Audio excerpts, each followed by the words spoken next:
Ausbildung bu kasbiy ta'lim. Ya'ni 3 yillik kasbiy ta'lim. Xuddi endi o'zimizda taqolsak, senga tushunarli bo'lsam, kollej. Deyapsam? Misol bizda bilamiz, maktab, kollej, oldin bo'lgan maktab, kollej, universitet. Hozir kollejlar yo'q. Ausbildung Germaniyada kollej hisobida bo'ladi, lekin O'zbekistonga buni universitet darajasiga ko'tarsa bo'ladi. Ausbildung bu O'zbekistonga taqqoslaganda Ausbildungni buni universitet darajasiga taqqoslasa bo'ladi. Aytgandim, Ausbildungda birinchi soat qaysi daraja o'tadi sertifikatlardan?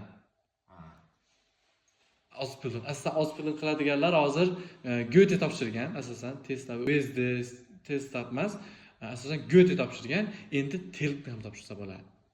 Ya'ni Ausbildung, Germaniyaga Ausbildung qiladiganlar hozir TELK sertifikati bilan ham ketsa bo'ladi. Ausbildung to'lovingga to'laveradi. Ausbildung o'qisanki, pullik bo'ladi albatta. O'sha pulni senga ish joying to'lab beradi.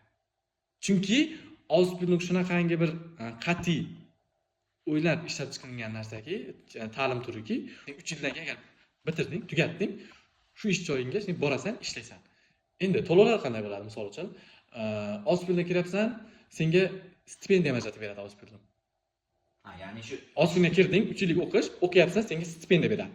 Va seni shu yo'nalishing bo'yicha ertaga ishlaydigan joying senga Ausbildungni to'lab beradi.